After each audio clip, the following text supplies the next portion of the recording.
अस्सलाम वालेकुम। मेरा नाम है दानिश मकसूद और आप देख रहे हैं मेरा YouTube channel Dawn news editorials. आज है 8 अक्टूबर 2021 और आज हम ये डॉन का एडिटोरियल कर रहे हैं, वो है एस्टैब्लिशमेंट्स रोल। ठीक है, अच्छा अब इसमें मैंने मीनिंग्स लिखे हुए हैं, पहले हम मीनिंग्स देख लेंगे सारे, फिर हम उसका एडिटोरियल की जानिब चलेंगे। अच्छा अब थोड़ा मैं आपको इसका बैकग्राउंड दे दूँ कि एस्टैब्लिशमेंट्स रोल ये है किस बारे में एडिटोरियल। इस तरह आप सबको पता होगा कि जो DGISI हैं वहाँ पे हमें चेंज नज़र आया है। और पहले तो हमारे पास थे लेफ्टिनेंट जनरल फैज़ हमीद, ठीक है, वो DGISI थे। अब उनकी जगह कौन आ गए हैं, वो आ गए हैं लेफ्टिनेंट जनरल नदीम अहमद अंजुम। ठीक है, तो ख़ासतौर पर करंट अफेयर्स वगैरह के हवाले से, इंटरव्यू के हवाले से जब भी इस तरह के कोई चेंजेस आया करें तो वो ज़रूर नाम याद रख लिया करें। तो ये लाजमी याद रखिएगा कि अब जो DGISI आए हैं उनका क्या नाम है, लेफ्टिनेंट जनरल नदीम अहमद अंजुम। ठीक है, अच्छा अब जब इन्होंने ये चेंज हुए हैं तो उस हवाले से ये एडिटोरियल है कि एस्टैब्लिशमेंट्स रोल, क्योंकि देखा जाए तो अगर हम दूसरी डेमोक्रेसीज़ की बात करें तो वहाँ पे DGISI का चेंज होना कोई है वो इतना ज़्यादा अचंभे की बात नहीं है। जिस तरीके से इस चीज़ को यहाँ पे डिस्कस किया गया है तो मतलब ऐसा होता ही है। लेकिन जिस तरह की पाकिस्तान की पॉलिटिक्स में किरदार रहा है एस्टैब्लिशमेंट का, तो ये काफ़ी ज़्यादा जो है इस पे बातचीत की गई है। तो ये इन्होंने कहा गया है इस एडिटोरियल में कि भाई दूसरे जो जमहूरियतों की अगर हम बात करें तो वहाँ उस तरह की चीज़ों को नहीं इस तरह डिस्कस किया जाता जिस तरह DGISI की जो चेंज आया है उसको जहाँ पे डिस्कस किया गया है। ठीक है, उस वजह से एडिटोरियल है और इसको पहले हम मीनिंग्स देख लेते हैं, फिर हम एडिटोरियल को देखेंगे। हम कह रहे हैं change of command. Change of command भी मैंने बताया, एक बंदा की जगह जो दूसरा जो आया ना तो उसको हम कहते हैं चेंज ऑफ कमांड। जिस तरह इसको हम कह सकते हैं कि जी represents a formal transfer of authority and responsibility. ठीक है, ट्रांसफ़र हुई है अथॉरिटी और रिस्पॉन्सिबिलिटी की। और एडिटोरियल में कैसे मतलब इसको आप इस तरह कर लें कि जी पहले किसके पास थी सारी अथॉरिटी, ये थी हमारे पास लेफ्टिनेंट जनरल फैज़ हमीद, और अब किसके पास है, लेफ्टिनेंट जनरल नदीम अहमद अंजुम। ठीक है, अच्छा दूसरा वर्ड हमारे पास आया है नोटिफाई। ये क्या है, वर्ब है। नोटिफाई करना क्या होता है कि आप किसी को ऑफिशियली है कोई किसी चीज़ के बारे में इन्फॉर्म करते हो। जिस तरह एग्जांपल देखें, you will be notified of a decision as soon as possible, कि आपको आगाह कर दिया जाएगा हमारे फैसले से मुतल्लिक जल्द ही। ठीक है, अच्छा wall to wall. Wall to wall होता है कि कोई चीज़ जो है बहुत वेरी न्यूमरस और एक्सटेंसिव। ठीक है, तो कुछ बहुत ज़्यादा कुछ चीज़ की जाए। जिस तरह अगर हम मीडिया कवरेज के बारे में बात करें और उसको हम कहें wall to wall media coverage, इसका मतलब है कि बहुत ज़्यादा और एक्सटेंसिव जो है ना, अगर मीडिया कवरेज की जाए तो वहाँ पे हम यूज़ कर सकते हैं वॉल टू वॉल। ठीक है, तो आप बेसिकली ये याद रखिएगा, वेरी न्यूमरस और एक्सटेंसिव। कोई चीज़ जो है ना बहुत ज़्यादा एक्सटेंसिवली की जाए तो वहाँ पर हम वॉल टू वॉल यूज़ करते हैं। Larger than life. ठीक है, लार्जर देन लाइफ होता है जिसको जो है ना आप कह लें ज़रूरत से ज़्यादा जो है वो अहमियत दी जाए। ठीक है, किस वजह से, उसके अनयूजुअल अपीयरेंस और बिहेवियर की वजह से। जिस तरह अगर एग्जांपल हम कहें, he was a larger than life character on end of the pitch. ठीक है, यानी कि अपने वो बिहेवियर, अनयूजुअल अपीयरेंस और बिहेवियर की वजह से क्या है उसको बहुत ज़्यादा अहमियत दी गई। He was a larger than life character on end of the pitch. ठीक है, तो ये लार्जर देन लाइफ किसी चीज़ का, किसी का कोई बिहेवियर है और अपीयरेंस है वो क्या है बहुत ज़्यादा आपके लिए अनयूजुअल हो ना, तो वहाँ पे हम उसको कहते हैं, उसका कोई ज़्यादा किरदार हो तो वहाँ पे हम लार्जर देन लाइफ यूज़ करते हैं। अच्छा आगे अगर हम देखें तो ये हमारे पास फ्रेज़ है पार्ट एंड पार्सल। कोई चीज़ का लाजमी जुज़ हो ना तो हम उसको पार्ट एंड पार्सल बोलते हैं। जिस तरह अगर हम कहें कि जी if something is part and parcel of an experience, it is a necessary part of that experience and can not be avoided. जिस तरह अगर एग्जांपल हम देखें, stress is part and parcel of the job, कि ज़ाहिर है जब आप जॉब करोगे तो क्या है, स्ट्रेस आपको लाजमी उसका सामना करना पड़ेगा। तो ये क्या है, लाजमी जुज़ है। Stress is part and parcel of the job. ठीक है, अच्छा आगे देखें, कॉबल टुगेदर। कॉबल टुगेदर होता है कि जब आप किसी चीज़ को बड़ा जल्दी जल्दी में ना आप क्या रफली और हेस्टली क्या है उसको असेंबल करो, बनाओ। जिस तरह अगर एग्जांपल देखें, the stranded hikers cobble together a rickety shelter for the night. ठीक है, हरीडली आप जल्दी जल्दी कोई काम करो ना तो वहाँ पे हम ये यूज़ करते हैं कॉबल टुगेदर। हैंडीवर्क क्या होता है कि जब आप जो चीज़ कोई बनाते हुए कोई काम करते हो, क्रिएशन कह लें, प्रोडक्ट कह लें, उसको हम क्या बोलते हैं, हैंडीवर्क। अच्छा परव्यू होता है आपके लिए दायरा कार। अगर मैं कहूँ कि जी ये चीज़ आपके परव्यू में नहीं है तो यानी कि क्या है, आपके उसमें दायरा कार में नहीं आती, स्कोप में नहीं आती। एग्जांपल देखें, the scope of the influence or concerns of something. ठीक है, और एग्जांपल अगर देखें, such a case might be within the purview of the legislation, के यानी कि इस तरह का जो केस है वो किसके परव्यू में आता है, लेजिस्लेशन के, यानी कि उनके दायरे कार में आता है, वो उस पर काम कर सकते हैं। अच्छा, और एक अगला हम देखें वो ये है कि अगर हम कहते हैं कि जी someone is sacrificed at the altar of another thing, उसका क्या मतलब होता है कि this suffer or are destroyed because of thing, कि दूसरी बंदा जो है ना उसकी वजह से सफ़र करे, तो वहाँ पे हम ये यूज़ करते हैं क्या कह सकते हैं, sacrificed at the altar of another thing, ठीक है।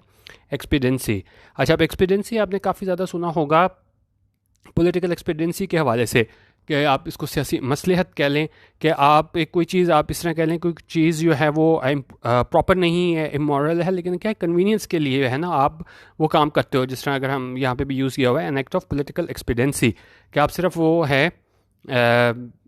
मतलब कुछ चीज़ जो इतनी सही ना हो लेकिन आप क्या है कर लो। जिस तरह यहाँ पे देखें ना, the quality of being convenient and practical despite possibly being improper और इमोरल, ठीक है, कि कोई चीज़ बिल्कुल सही ना भी हो लेकिन क्या है कन्वीनियंस के लिए आप वो चीज़ कर लो ना, तो वो हाँ हम ये यूज़ करते हैं पॉलिटिकल एक्सपीडियंसी। अच्छा, ये फ्रेज़ काफ़ी अच्छा यहाँ पे यूज़ हुआ है, वो क्या है, इफ़ यू से that you will have your work cut out to do something, you mean that it will be a very difficult task। काफ़ी आपने सुना होगा कि जी कि जो वर्क है वो क्या है कट आउट है, तो उसका ये मतलब होता है कोई चीज़ जो आप कर रहे हो क्या है वो बहुत उसका टास्क जो है वो क्या है बहुत मुश्किल है। जिस तरह एग्जांपल देखें, he will have his work cut out to get into the team, यानी उसको लिए टास्क जो है ना वो बहुत मुश्किल है क्या करने के लिए, to get into the team. He will have his work cut out, यानी उसका टास्क वो क्या है बहुत ज़्यादा मुश्किल है, और वो टास्क क्या है, to get into the team, कि वो टीम में आए। अच्छा, स्कटल, स्कटल होता है किसी चीज़ को रोकना, to stop something happening or to cause a plan to fall or plan to fail, ठीक है, बेसिकली किसी चीज़ को रोकना।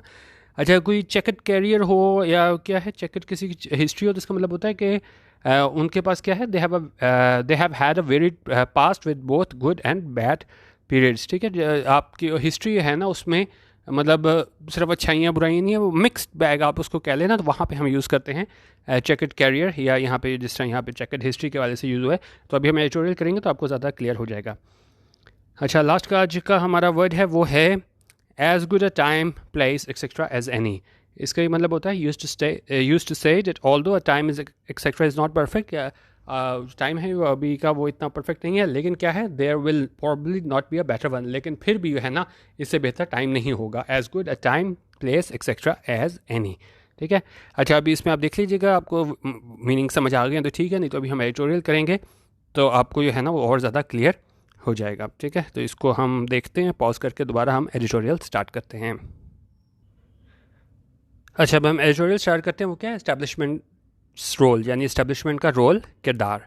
अच्छा, अब ये सेंटेंस हम स्टार्ट करते हैं, कह रहे हैं जी ये यहाँ पे हमारे पास क्या कह रहा है, ये कह रहा है कि जी The change of command at ISI has become a subject of intense media coverage and discussion।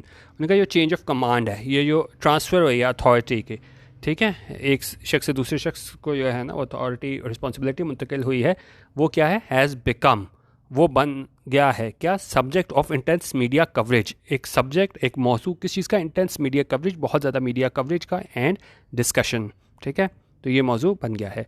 यहाँ पे हम ये देख लेते हैं, हमारे पास यहाँ पे हमारे पास द चेंज ऑफ कमांड जो है ना वो क्या है, हमारे पास सब्जेक्ट आ गया है, और उसके बाद एट हमारे पास प्रपोजिशन आ गया, एट प्रपोजिशन को ऑब्जेक्ट हमारे पास ISI आ गया, ठीक है। और इस subject the change of command का जो हमारे पास वर्ब है वो क्या है, प्रेजेंट परफेक्ट में हैज़ बिकम, वो बन गया है, द चेंज ऑफ कमांड वो बन गया है, क्या बन गया है, subject of intense media coverage and discussion, ये चीज़ बन गई है हमारे पास, ठीक है। आगे चलें, अभी कह रहे हैं जी the military on Wednesday notified a number of important transfers and postings that included the appointment of a new director general of the ISI। उन्होंने कहा the military on Wednesday, Wednesday को क्या किया, दिन से पहले हम हमेशा ऑन लगाते हैं, the military on Wednesday, Wednesday को क्या किया इन्होंने, नोटिफाइड, ये पास्ट इंडेफिनिट वर्ब की सेकंड फॉर्म, नोटिफाइड, क्या नोटिफाई किया है, नोटिफाई करना क्या होता है कि आप इन्फॉर्म करना ऑफिशियली, तो मिलिट्री ने नोटिफाई किया है, इन्फॉर्म किया है क्या, और क्या इन्फॉर्म किया है, अ नंबर ऑफ इंपॉर्टेंट ट्रांसफ़र्स, के कई इंपॉर्टेंट अहम ट्रांसफ़र्स और पोस्टिंग्स का ऐलान किया है, नोटिफाई किया है, जिसमें क्या शामिल था, that included the appointment of a new director general of the ISI, उसमें शामिल थी अपॉइंटमेंट, तैनाती किसकी, new director general of the ISI की। अच्छा, उसके बाद यहाँ पे अगर हम देखें, द मिलिट्री हमारे पास सब्जेक्ट हो गया, नोटिफाइड इसकी वर्ब हो गई, ठीक है। उसके बाद हमारे पास दैट सब्जेक्ट हो गया, और इंक्लूडेड क्या है, उसकी वर्ब हो गई हमारे पास। ठीक है, आगे चलें। अच्छा, अब आगे क्या है, अब यहाँ पे ये बताया जा रहा है कि भाई किसने किसको रिप्लेस किया है। अब ये कहाँ जा रहा है, lieutenant general Nadeem Ahmed Anjum has replaced lieutenant general Faiz Hameed who will now command the corps in Peshawar. अच्छा, अब ये कह रहे हैं कि जी ये जो है लेफ्टिनेंट जनरल नदीम अहमद अंजुम, ये सब्जेक्ट हो गया हमारे पास, इसने क्या किया है, हैज़ रिप्लेस्ड, फिर प्रेजेंट परफेक्ट है, हैज़ के बाद वर्ब की थर्ड फॉर्म, इन्होंने रिप्लेस किया है, तब्दील किया है। किसे किया है, लेफ्टिनेंट जनरल फैज़ हमीद। ठीक है, इसको तब्दील किया है।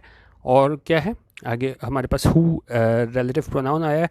ठीक है, और उसके बाद हमारे पास यहाँ पे ये हु सब्जेक्ट का काम कर रहा है, और उसके बाद हमारे पास क्या है, विल कमांड, इसकी वर्ब आई है फ्यूचर इंडेफिनिट में, विल के बाद वर्ब की फर्स्ट फॉर्म।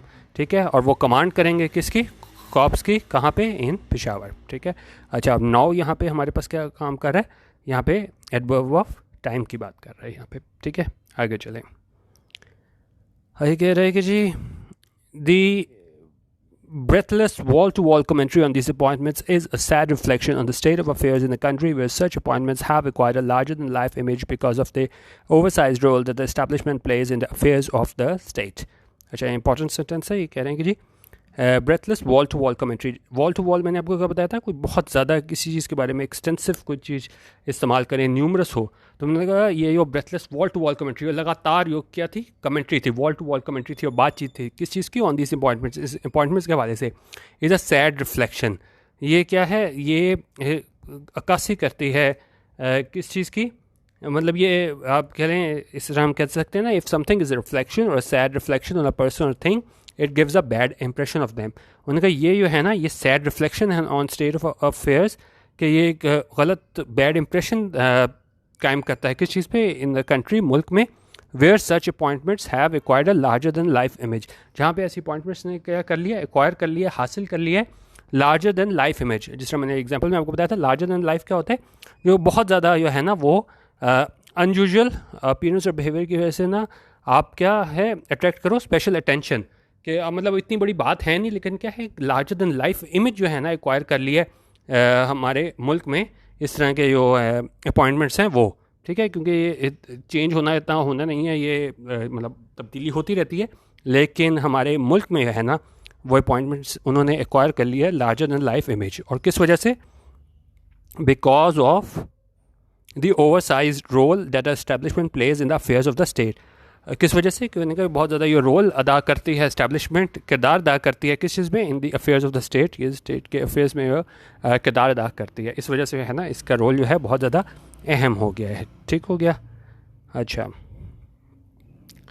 अब कंपैरिजन कर रहे हैं कि यहाँ पे तो उन्होंने कहा कि जी लार्जर देन लाइफ जो है ना वो इमेज यहाँ पे हमारे पास आ रहा है, ये तब्दीली आई है, लेकिन जो नॉर्मल दूसरी हमारे पास डेमोक्रेसीज़ है वहाँ क्या होता है, कह रहे जी, in normally functioning democracies, the discussion on the appointments in intelligence agencies revolves around the professionalism of the officers tasked with this responsibility and the challenges that lie ahead for them.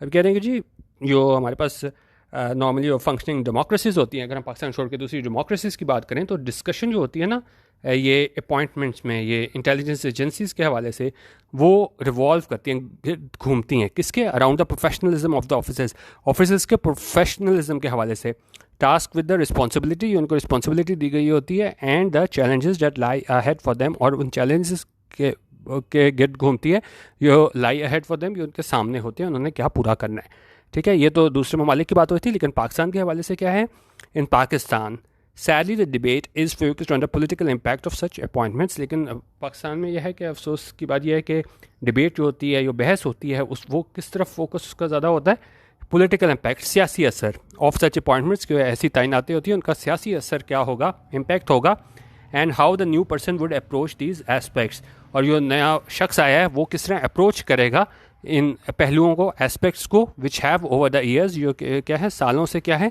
Become part and parcel of intelligence work, जो क्या लाजमी जुज़ बन चुके हैं, part and parcel बड़ा अच्छा idiom है, लाजमी जुज़ बन चुके हैं किस चीज़ का, इंटेलिजेंस वर्क का। ठीक है, तो अब यहाँ पे कंपैरिजन कर रहे हैं किस तरह पाकिस्तान में जो है ना वो बिल्कुल अलग तरीके से लिया जाता है, जब हमारे पास यहाँ पे चेंज ऑफ कमांड होती है, कहाँ पे, ये इस्टेब्लिशमेंट के हवाले से यहाँ पे बात करें, जिस तरह यहाँ पे DGISI जो है वो चेंज हुए हैं। ठीक है, आगे चलें। अच्छा, अब ये बात करें, अब देखें कोई भी बात होती है तो किसी वजह से होती है, और यहाँ पे क्या बता रहे हैं, इट इज़ नो सीक्रेट। अगर हम इसको देखें ना, एक मिनट, हाँ, अब कह रहे हैं जी, it is no secret that agencies have been actively involve in political affairs in the past. उनका कोई सीक्रेट नहीं है, सबको पता है that agencies have been actively involve, कि एजेंसीज जो रही हैं क्या इन्वॉल्व, शामिल किस चीज़ में, political affairs in the past, जो भी हमारे सियासी अफेयर्स थे, ठीक है, उसमें ये पास्ट में, माजी में शामिल रही हैं। ये कहना कि नहीं जी माजी में इस्टेब्लिशमेंट का रोल नहीं है, तो ये बिल्कुल ठीक नहीं होगा। और यही वजह है कि इतनी ज़्यादा अहमियत भी दी जाती है, क्योंकि ज़ाहिर है उनका रोल रहा है पॉलिटिक्स में, तो इसलिए जब ऐसी तब्दीली होती है तो ज़्यादा जो है ना लोग उस बारे में बातचीत करते हैं। जिस तरह हमारे पास ऊपर वॉल टू वॉल कमेंट्री के हवाले से बातचीत आई है। अब कह रहे हैं the formation of the IGI, अब क्या क्या चीज़ें उन्होंने बता रहे हैं कि इन्होंने की इस्टेब्लिशमेंट में, जिसकी वजह से जो है ना वो इनका रोल रहा है माजी में। एक तो ये फॉर्मेशन ऑफ IGI की बात कर रहे हैं, और ये क्या था, अ पॉलिटिकल अलायंस, ये एक पॉलिटिकल अलायंस था, ये क्या था, कॉबल टुगेदर, बड़ी जल्दी जल्दी बनाया गया था, किस चीज़ के, after the death of the military ruler general Ziaul हक, कि जो मिलिट्री रूलर थे जनरल ज़ियाउल हक, उनके मरने के बाद जो है ना जल्दी जल्दी एक पॉलिटिकल अलायंस जो है ना वो हरिडली बनाया गया था, was the handy work of such agencies. और वो किन्होंने बनाया था, वो इन एजेंसीज ने बनाया था। And this has now been officially acknowledge in front of the Supreme Court, और इसको क्या है, ऑफिशियली सरकारी तौर पे जो है उसको एक्नॉलेज किया गया, तस्लीम किया गया है, कहाँ पे, इन front of the Supreme court, supreme court के सामने। तो फिर ये कहना कि नहीं जी इस्टेब्लिशमेंट का रोल नहीं है पाकिस्तान की पॉलिटिक्स में, वो बिल्कुल सही नहीं होगा, क्योंकि इस चीज़ का एतराफ़ जो है ना वो सुप्रीम कोर्ट के सामने भी किया गया है। The agencies also played a role in the events surrounding the issue of former Army Chief General Rahil Sharif's extension. अच्छा, एक तो उन्होंने उसकी बात कर ली, फॉर्मेशन ऑफ IGI की, और उसके अलावा दूसरी बात क्या कर रहे हैं, उन्होंने कहा एजेंसीज ने किरदार अदा किया कहाँ पे, उन इवेंट्स में जो किसके गिर्द घूमते थे, ये इशू था former army chief general Raheel Sharif की एक्सटेंशन के मुतालिक, उसमें भी इनका किरदार था। और क्या कह रहे हैं, और इनका किस चीज़ में किरदार रहा है, इनका अगर हम बात करें तो इनका किरदार रहा है, देवर ऑल्सो, ये कह रहे हैं जी, they were also major players in handling matches relation to the Tehreek Labbaik Pakistan, और वहाँ पे जो मतलब इन्हीं का ही किरदार था, मेजर प्लेयर्स थे, ये हैंडल किया गया मैटर किससे मुतालिक, तहरीक लबैक पाकिस्तान से मुतालिक, ठीक है। तो यहाँ पे एग्जांपल्स बता रहे हैं कि हम उसको अपनी बात को सबूत से पेश कर रहे हैं कि भाई माजी में किरदार रहा है इस्टेब्लिशमेंट का, ठीक है। अच्छा, आगे है,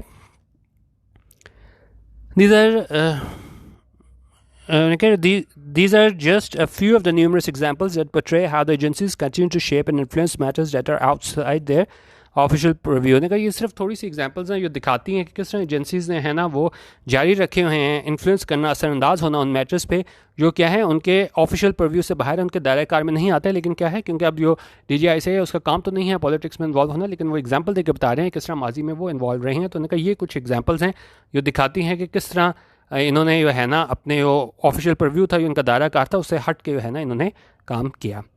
अच्छा, अब कह रहे हैं कि जी the latest appointment and the frenzy surrounding it is a reminder to all citizens and especially those in decision-making positions that Pakistan must strive to move beyond a state of functional existence where clearly defined institutional boundaries and limitations are cast aside with impunity at the altar of some vague expediency. काफ़ी important lines है। उन्होंने कहा ये latest appointment और ये frenzy हो, बिल्कुल आप कह लें अफरा तफरी की सूरत हाल है की कंडीशन है सारी इससे surrounding, and the frenzy surrounding जो है इसके गिर्द मतलब ये बहुत ज़्यादा अफरा तफरी की सूरत हाल है इसकी अपॉइंटमेंट में।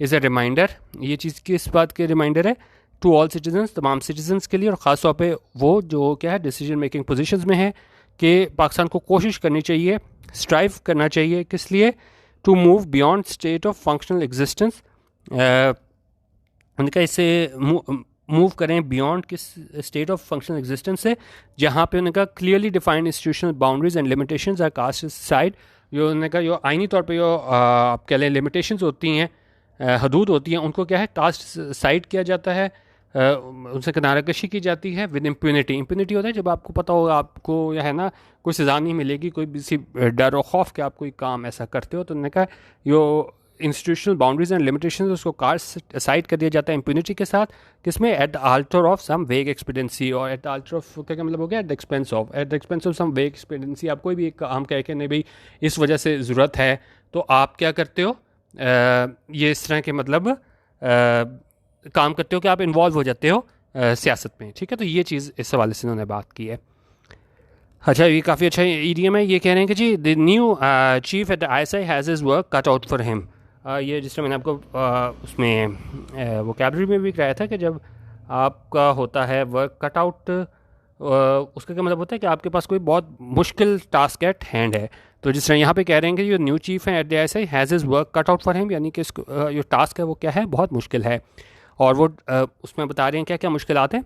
There are major challenges facing Pakistan around its borders, and the agencies should be focusing all their attention, energies, and resources on scuttling such external threats to the country. उन्होंने कहा मेजर चैलेंजेस जो जिसका सामना है पाकिस्तान को अपने borders के करीब, वो क्या है, और बॉर्डर्स के करीब उसको सामना है ख़तरात का। और उन्होंने कहा जो एजेंसीज़ हैं उनको फोकस करना चाहिए अपनी टेंशन, एनर्जीज़ और रिसोर्स कहाँ पे, on scuttling such external threats. और ये जितने भी बैरूनी ख़तरात हैं उनको स्कटल करना, उनको क्या है रोकने के लिए, उनको ख़त्म करने के लिए सारी अपनी एनर्जीज़ और रिसोर्स लगानी चाहिए।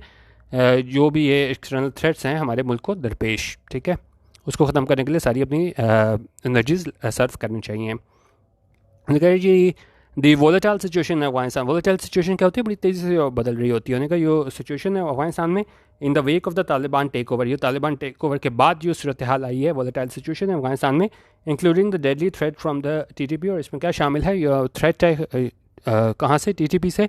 डिमांड्स वो तकाजा करता है दैट ऑल रेलिवेंट इंस्टीट्यूशंस के जितने भी मुतल्लिका इंस्टीट्यूशंस हैं, इंक्लूडिंग द आईएसआई, जिसमें आईएसआई भी शामिल है, do everything in their power to pursue hard national interest, कि वो परस्यू करें जो उनके पावर में है क्या करने के लिए, जो नेशनल इंटरेस्ट और ऑब्जेक्टिव्स हैं उनको पूरा करें, and on the western and eastern front. और ये काम कहाँ पे करें, on the western and eastern front, while living the domestic front to those mandated to deal with. और उन्होंने कहा जो डोमेस्टिक फ्रंट है वो को छोड़ दें, जो आप कह लें मैंडेटेड है, यानी जिनको मैंडेट दिया गया है, इख्तियार दिया गया है ये करने के लिए, ठीक है। तो बेसिकली यहाँ पे बात करें कि सियासत उसमें जो है ना वो ना इन्वॉल्व हो, इस्टेब्लिशमेंट। पहले एग्जांपल दिया है किस तरह इस्टेब्लिशमेंट माजी में इन्वॉल्व रही है, लेकिन उन्होंने कहा ये अब जो इतने ज़्यादा एक्सटर्नल ख़तरात हैं, तो उन्होंने कहा ये है हमारे पास डोमेस्टिक फ्रंट, उसमें उन्होंने कहा ये इस्टेब्लिशमेंट उन्हीं को ही काम करने दे जिनको मैंडेट दिया गया है, और ख़ुद जो बैरूनी ख़तरात हैं उनसे मुकाबला करें। उन्होंने कहा this is no easy task given the checkered history of the establishments involvement in politics. उन्होंने कहा ये आसान टास्क नहीं है कि अगर हम चेकर्ड हिस्ट्री देखें ना, जिस तरह मैंने आपको बताया था, एक ऐसी हिस्ट्री जिसमें हमारे पास गुड और बैड पीरियड दोनों है, ठीक है। तो अगर हम उसको देखें जिस तरह वो पॉलिटिक्स में इन्वॉल्व रही है, ठीक है, तो हम ये नहीं कह सकते जी सारा वक्त इन्वॉल्व रही है, लेकिन क्या है बीच में हमारे पास आप कह लें कि जी दोनों पीरियड थे। जिस तरह मैंने आपको बताया था, दोबारा मैं आपको बता देता हूँ।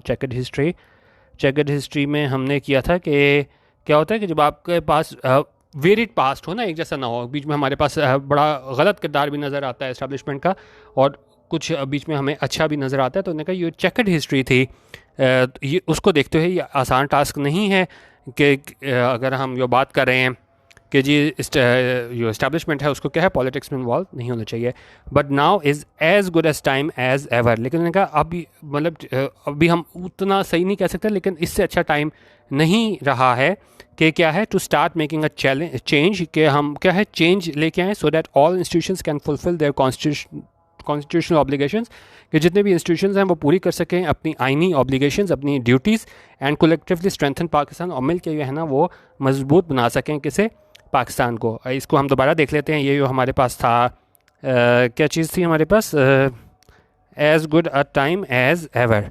इसका क्या मतलब होता है as good a time as ever, कि आप ये कह सकते हैं कि जी use to say that although time etcetera is not perfect, कि आपको जी टाइम परफेक्ट नहीं है, there will probably not be better one, क्या इससे अच्छा टाइम नहीं है। तो यहाँ भी कह रहे हैं कि यही टाइम है कि आप जो है ना वो चेंज लेके आएँ, और इंस्टीट्यूशंस जो हैं इदारे वो अपनी आइनी ऑब्लिगेशंस को पूरा करें, और मिल के जो है ना वो मजबूत बनाएं किसे, पाकिस्तान को, ठीक है। तो ये बेसिकली आज का हमारा एडिटोरियल था इस्टेब्लिशमेंट्स रोल, कि इसमें उन्होंने माजी का बताया कि किस तरह इस्टेब्लिशमेंट का रोल रहा माजी में, लेकिन उन्होंने कहा अब जो हमारे पास इतने एक्सटर्नल जो ख़तरात हैं, तो उन्होंने कहा कि जिनको ये इख्तियार दिया गया है उन्हीं को ये दें इस्टेब्लिशमेंट रोल, और जो है ना जो ख़तरात हैं उसका सामना करे इस्टेब्लिशमेंट। और जो बाकी अगर हम पॉलिटिक्स की बात करें तो उन्होंने कहा कि जी वो जिनको इख्तियार दिया गया है उन तक छोड़ दे। लेकिन एंड में कह रहे हैं कि जी ये मुश्किल इस तरह है कि माजी में भी अगर हम देखें तो क्या किरदार रहा है इस्टेब्लिशमेंट का। तो इस हवाले से एक तरीके से उन्होंने सजेशन दी थी इस्टेब्लिशमेंट के हवाले से कि उनको जो है ना वो अपने परव्यू में रह के काम करना चाहिए। ठीक है, तो अपनी राय आप इस बारे में ज़रूर दे दीजिएगा एडिटोरियल के हवाले से, और अपनी फ़ीडबैक आप अपनी ज़रूर दे दीजिएगा। कल जो है मैं बिगिनर्स के लिए पैसेज लेके आऊँगा, क्योंकि मेरी कोशिश चैनल पे जो है ना वो बिल्कुल बिगिनर्स के लिए भी वीडियो लेके आऊँ और एडिटोरियल्स भी हों। ठीक है, राय ज़रूर दे दीजिएगा अपनी। और इसमें जो मैं रोज़ कम्युनिटी टैब में मीनिंग्स शेयर करता हूँ, वो भी रोज़ ज़रूर चेक कर लिया करें। ठीक है, वीडियो देखने का बहुत शुक्रिया। अल्लाह हाफ़िज़। पाकिस्तान जिंदाबाद।